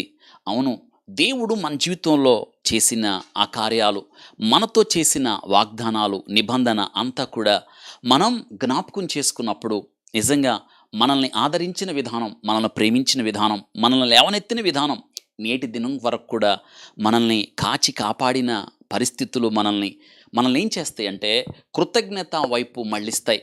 ఈ 3వ స్తంభము మనల్ని సహవాసం వైపు మాత్రమే కాదు, కానీ ఆయన్ని ఆత్మతో సత్యముతో ఆరాధించినట్లుగా ఈ 3వ స్తంభం మనకి జ్ఞాపకం చేస్తుంది. నిజంగా అలా ఆరాధిస్తున్నావా దేవుణ్ణి? ఆత్మతో సత్యముతో ఆరాధించే సమూహంలో నీవు ఉన్నావా? దేవుడు అంటున్నాడు, ఈ ప్రజలు నన్ను పెదవులతో ఆరాధిస్తున్నారు కానీ వారి హృదయాలు నాకు దూరంగా ఉన్నాయి అని అంటున్నాడు. మరి మనం నిజంగా హృదయాంతరంగం నుండి దేవుణ్ణి ఆరాధించేవారమా, పెదవులతో ఆరాధించేవాళ్ళమా? ఆలోచించండి. కాబట్టి అనునిత్యము కూడా దేవుణ్ణి మనం కృతజ్ఞతాస్థుతులతో మనం ఆయన్ని సమీపించాలి. కీర్తనకారుడైన దావీదు అంటున్నాడు, దినమెల్లా నా నాలుక నీ నీతిని గురించి సల్లాపము చేయుచున్నది అని. కాబట్టి ఈ యొక్క 3వ స్తంభం దేవునితో సహవాసాన్ని, అంటే దేవునితో మన యొక్క నడకను గురించి తెలియజేస్తుంది ఈ యొక్క 3వ స్తంభం. అయితే దేవుడు ఏమంటున్నాడు? ఈ 3వ స్తంభాన్ని నిలబెట్టిన సందర్భంలో 35వ అధ్యాయం 1వ వచనంలో దేవుడు యాకోబుతో, నీవు లేచి బేతేలునకు వెళ్ళి అక్కడ నివసించి అన్నాడు. అక్కడ నివసించి నువ్వు లే యాకోబు, నువ్వు లే, బేతేలుకు వెళ్ళు అనే మాట ఎందుకో తెలుసా? బేతేలు అనగా దేవుని ఇంటికి వెళ్ళు. మొదటి వచనంలో దేవుని ఇంటికి వెళ్ళు అన్నాడు. రెండో విషయంలో మన 3వ వచనంలో బేతేల్లో బలిపీఠం ఉంది. బేతేల్లో బలిపీఠము అనగా దేవునికి గౌరవం ఇవ్వడం, దేవునికి ఘనత, దేవునికి మహిమ, దేవునికి ప్రభావం, దేవుని ఆరాధించటం. బేతేల్లో బలిపీఠము దేవునికి గౌరవాన్ని, ఘనతను చూపిస్తూ ఉంది. బేతేల్లో ఏముందంటే 4వ వచనంలో వారు ఏం చేస్తారో తెలుసా? 4వ వచనంలో మంచి మాట రాయబడింది చూడండి. అక్కడ వారు తమ యొద్దనున్న అన్య దేవతలన్నింటినీ తమ చెవులున్న పోగులను యాకోబునకు అప్పగింపగా యాకోబు షేకెము దగ్గరున్న మస్తకి వృక్షము కింద వాటిని దాచిపెట్టును, సమాధి చేసేసాడు. అనగా తమ్మును తాము పరిశుద్ధపరచుకున్నారు. అందుకే దేవుడు బేతేలుకి వెళ్ళమన్నాడు. బేతేల్లో దేవుని ఇల్లు ఉంది, నెంబర్ 1. బేతేల్లో బలిపీఠం ఉంది, దేవునికి ఆరాధన సూచిస్తూ ఉంది. బేతేల్లో అన్య దేవతల్ని, వారికి ఉన్న పోగుల్ని మస్తకి వృక్షము కింద పూడ్చిపెట్టారు, సమాధి చేశారు. అనగా తమ్మును తాము పవిత్రపరచుకున్నారు. దేవుని ఇల్లు, దేవునికి ఘనత, పవిత్రత, ఇవి బేతేల్లో ఉన్నాయి. యాకోబు నిలబెట్టిన 3వ స్తంభం వీటి గురించి మాట్లాడుతుంది. ఇక యాకోబు నిలబెట్టిన 4వ స్తంభాన్ని గురించి మనం చదువుకుందాం. ఆదికాండం 35వ అధ్యాయం 20వ వచనం. యాకోబు ఆమె సమాధి మీద ఒక స్తంభము కట్టించెను. ఒక స్తంభము చివరిది సమాధితో ముగించబడింది. ఒక స్తంభము కట్టించెను. రాహేలు చనిపోయింది. ఇక్కడ మనం నేర్చుకుందాం. 16వ వచనం. ఎఫ్రతాకు వెళ్ళు మార్గంలో వారు ప్రయాణం వెళుచుండగా మరి కొంత దూరం ఉన్నప్పుడు రాహేలు ప్రసవించుచు ప్రసవ వేదనతో ప్రయాసపడెను. ఆమె ప్రసవం వలన ప్రయాసపడుచున్నప్పుడు మంత్రసాని ఆమెతో, భయపడకుము, ఇది నీకు కుమారుడని చెప్పాను. ఆమె మృత్యు నొందెను. ప్రాణం పోచుండగా ఆమె అతని పేరు బెనోని అనెను. అతని తండ్రి అతనికి బెన్యామీన్ అని పేరు పెట్టెను. అట్లు రాహేలు మృత్యు నొంది బెత్లెహేము ఎఫ్రతా మార్గమున పాతి పెట్టబడెను. యాకోబు ఆమె సమాధి చేసినప్పుడు తనకు ప్రియమైన భార్య చనిపోయింది. నిజమే కదా, ఎంత దుఃఖం ఉండి ఉంటుంది. తనకిష్టమైన భార్య, ఆమె చాలా రూపవతి, సౌందర్యవతి. ఆమె కొరకే కదా యాకోబు కొలువు చేశాడు. యాకోబు ఎండనక వాననక అతడు తీవ్రమైన కదా వెట్టి చాకిరి చేశాడు. రాహేల్ని ప్రేమించాడు కాబట్టి అతడికి 7 సంవత్సరాలంట 7 రోజుల్లా అనిపించాయి.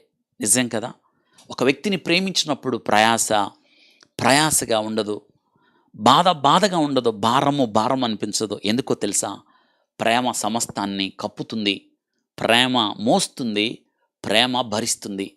నిజంగా ప్రియమైన భార్య 7 ఏళ్ళు కొలువు చేశాడు, అయినా రాహేలు దక్కలేదు.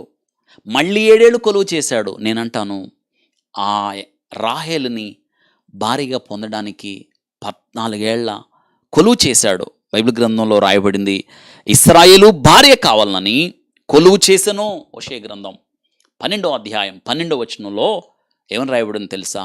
ఇశ్రాయేలు భార్య కావాలని కొలువు చేశాడు. 14 సుదీర్ఘమైన సంవత్సరాలు అతడు ఎంత కష్టపడ్డాడో కదా. బైబిల్ గ్రంథంలో హోషేయ రాస్తున్నాడు, భార్య కావాలని ఇశ్రాయేలు కొలువు చేశాడు. అతడంట గొర్రెలు కాచెను అని రాయబడింది హోషేయ గ్రంథం 12వ అధ్యాయం 12వ వచనం. అయితే భార్య దక్కింది. చివరికి భార్యను పొందగలిగాడు. మొట్టమొదటి కుమారుడు కలిగాడు యెషూవు. తర్వాత కుమారుడు జన్మించే సమయంలో ఆమె ఎఫ్రతా మార్గంలో, ఆలోచించండి, ఆమె ప్రయాణమై వెళ్తుండగా యాకోబు ఒక మాట అన్నాడే. తన తండ్రి రాహేలు తండ్రి గృహదేవతను దొంగిలించిన సంగతి యాకోబుకు తెలీదు. తెలియకొక మాట అనేశాడు, ఎవరి దగ్గర ఆ విగ్రహం ఉందో వారు నిశ్చయముగా మరణమునకు పాత్రులు అని. తన ప్రియమైన భార్య రాహేలు ఆ విగ్రహాన్ని దొంగిలించి తనతో ఉంచుకున్నదని, తనతో దాచుకున్నదని, తనతో తెచ్చుకున్నదని యాకోబుకు తెలీదు. ఒకవేళ తెలుసుంటే యాకోబు ఒప్పుకునేవాడు కాదు. చాలా దుఃఖకరమైన సంగతి. తెలియక అనేశాడు. ఏమనో తెలుసా? ఎవరి దగ్గర ఆ ఇలవేల్పు, నీ విలవేల్పు, నీ గృహదేవత ఎవరి దగ్గర ఉంటుందో వారు నిశ్చయముగా మరణమునకు పాత్రులు అని. జీవమరణములు నాలుక వశం. నాతాను ప్రవక్త వచ్చి దావీదు గారికి కథ చెప్పినప్పుడు దావీదు గారికి కోపం వచ్చి అన్నాడు, ఒక్క మేక పిల్లకు బదులు 4 గొర్రె పిల్లలు. కనికరము లేకుండా వ్యక్తి ఈ పని చేశాడు కాబట్టి అన్నప్పుడు నాతాను ప్రవక్త అన్నాడు, ఆ మనుష్యుడు నువ్వే. జీవమరణములు నాలుక వశం. ఒక్క మేక పిల్ల కోసం 4 గొర్రె పిల్లలు అన్నాడే. దావీదు తన 4 కుమారులను కోల్పోవాల్సి వచ్చింది. యాకోబు ఎవరి దగ్గరైతే గృహదేవత ఉంటుందో వారు నిశ్చయముగా మరణమునకు పాత్రులు. ఆ దినాల్లో తండ్రి గృహదేవత ఇంటిలో ఎవరి దగ్గరైతే ఉంటుందో తండ్రి యొక్క ఆస్తిలో, ఐశ్వర్యములో వారికి భాగం వస్తుంది. అందుకే ఆర్థిక అవసరతలు తీర్చుకోవడానికి, ఆర్థికంగా ఐశ్వర్యాన్ని పొందడానికి తండ్రి దగ్గర ఉన్న గృహదేవత కోసం పోటీ పడతారు. కుటుంబ ఉందో తండ్రి భాగం అంతా వారికి వస్తుంది ఆ దినాల్లో.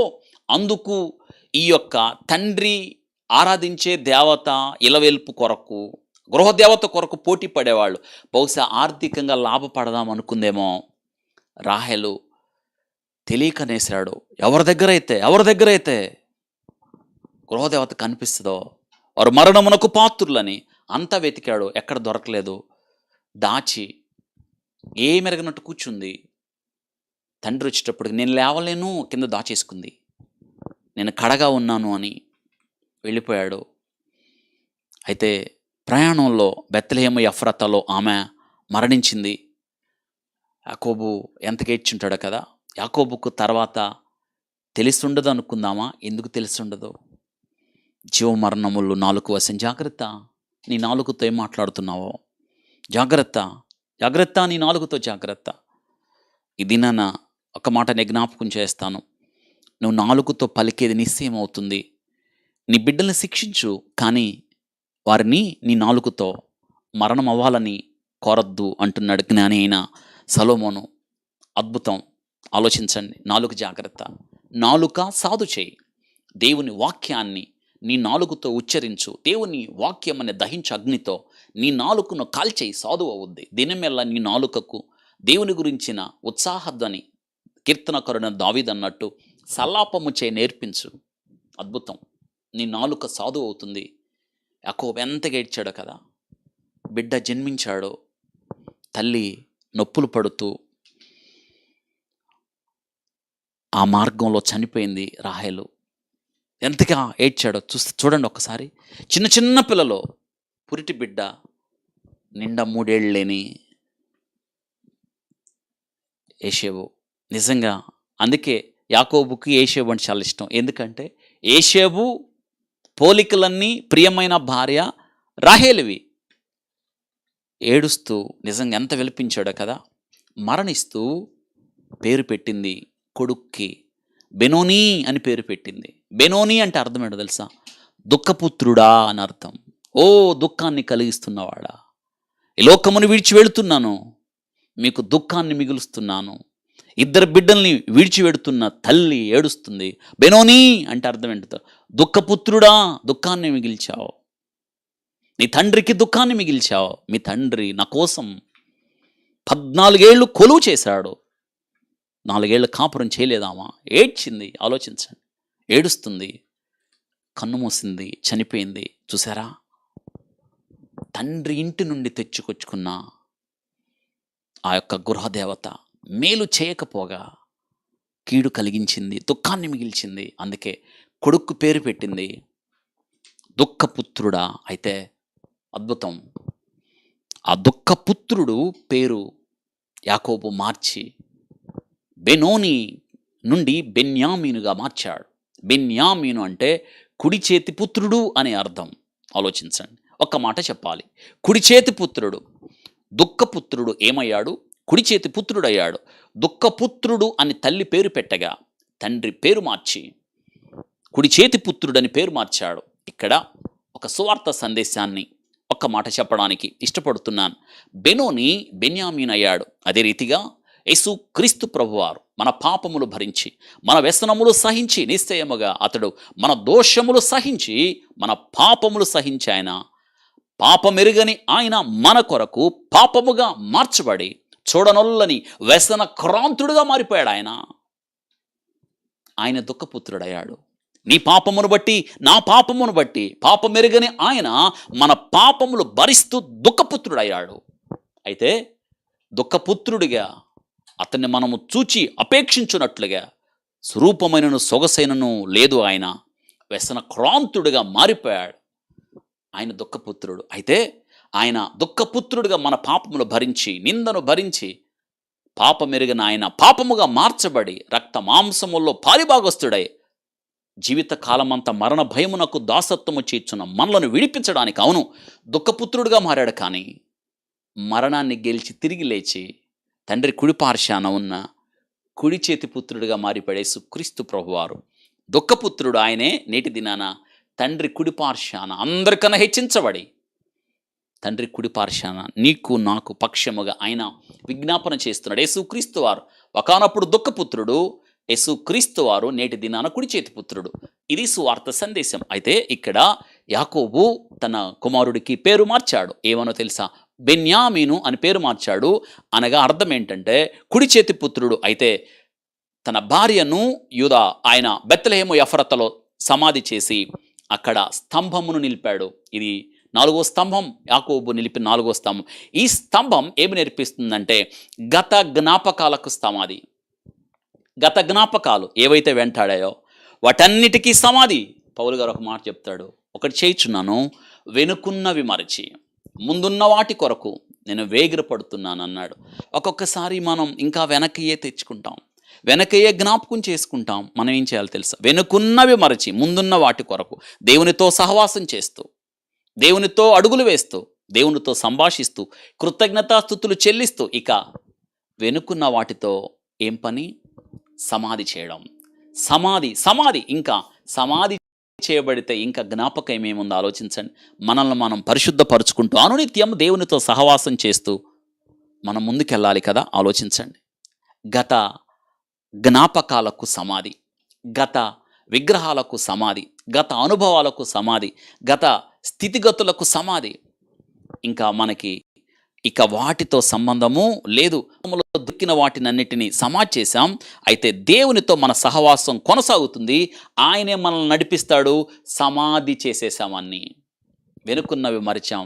ఇంకా మనం వెనక్కి చూడం. లోకం పిలిచిన, అవును నేను నిర్ణయం చేశాను యేసుతో నడవడానికి, నేను నిర్ణయం చేశాను యేసుతో నడవడానికి. లోకం పిలుస్తుంది, అయినా చూడను, యేసుతోనే వెళ్తా, ముందుకే సాగుతా, వెనక్కి తిరగను. ఇదే కదా పాట. అవును, ఇంకా గత కాలపు జ్ఞాపకాలతో ముందుకెళ్తున్నావా? సాగలేవు. అన్నిటిని విడిచిపెట్టండి. ఇదిగో ఆ సమాధి దగ్గర ఒక స్తంభాన్ని నిలిపి గత కాలపు స్మృతులకు సమాధి చేశాడు. ఒక కొత్త జీవితాన్ని కొనసాగించడానికి బయలుదేరాడు ఈ యొక్క యాత్రికుడైన ఈ యొక్క యాకోబు. నిజంగా ఎన్ని గొప్ప అనుభవాలు కదా. అవును, ఆయనే మనల్ని నడిపిస్తాడు. ఆయన పిల్లల సహవాసంలో ఆయన ఉండడానికి, కలిసి నడవడానికి ఇష్టపడుతున్నాడు. ఈ 4 స్తంభాలు యాకోబు జీవితంలో సర్వోన్నతమైన ఘట్టాలు. ఈ 4 జీవితాలు యాకోబు జీవితంలో శ్రేష్టంగా, ఉన్నతంగా యాకోబును మలచగలిగిన ఘట్టాలు. ఈ 4 అనుభవాలు నీ జీవితంలో కూడా నీ అనుభవాలుగా మారాలి. ప్రభు కృప, ప్రభు యొక్క వాత్సల్యత మీ అందరికి సదాకాలం తోడయుండునుగాక. ఈ 4 స్తంభాల అనుభవాలు మీ అనుభవాలుగా మారడానికి ప్రభు సహాయం చేయనుగాక. I pray for you. I pray for you. పరిశుద్ధుడా, స్తోత్రాలు, మీకు వందనాలు చెల్లిస్తున్నాను. ఈ దినాన మీరిచ్చిన ఈ వాక్యమును బట్టి మీకు స్తోత్రాలు. యాకోబు తన జీవితంలో ప్రభా 4 స్తంభాలు, 4 అద్భుతమైన పాఠాలు మీరు మాకు నేర్పారు ప్రభా. స్తోత్రాలు. అబ్రహాము గుడారాల్లో నివసించినవాడు, ఈ లోకము తాత్కాలికమని మాకు నేర్పించాడు. స్తోత్రాలు. ఇస్సాకు ప్రభా బావుల గురించి నేర్పించి మీరు నిత్య జీవజలపు ఊటని, మీరు మాత్రమే మానవుని యొక్క ఆధ్యాత్మిక దప్పికను తీర్చగలరని నేర్పించాడు. స్తోత్రాలు. యాకోబైతే స్తంభాలు నిలిపి ఈ స్తంభాలు ఆధారంగా సర్వోన్నతమైన జీవితాన్ని ఎలా కొనసాగించాలో నేర్పించాడు. మొట్టమొదటి స్తంభాన్ని ప్రభా దేవుని ప్రత్యక్షత గురించి నేర్పించారు. స్తోత్రాలు. 2వ స్తంభం దేవునితో సహవాసం, అంటే లోకము నుండి వేరు కావడాన్ని గురించి చక్కని పాఠాలు ప్రభా నేటి దినాన మాకు నేర్పించారు. 3వ స్తంభం దేవునితో సహవాసం, ఆత్మతో సత్యముతో ఆయన్ని ఆరాధించటం. ఆయనకి 4వ స్తంభం సమాధి వద్ద నిలిపాడంటే పాత జ్ఞాపకాలు సమాధి చేయబడ్డాయి అని ప్రభా. ఈ అనుభవాలన్నీ యాకోబు నిలిపిన ఈ 4 స్తంభాలు మా జీవితంలో, మా ఆధ్యాత్మిక జీవితానికి కూడా ఆధారంగా నిలబడడానికి సహాయం చేయమని ప్రార్థన చేస్తున్నాను. ఈ వాక్యం విన్న ప్రతి బిడ్డను పేరు పేరున దీవించండి, వారి కుటుంబాలను దీవించండి ప్రభా. వారున్న ప్రతి పరిస్థితి నీకు తెలుసు.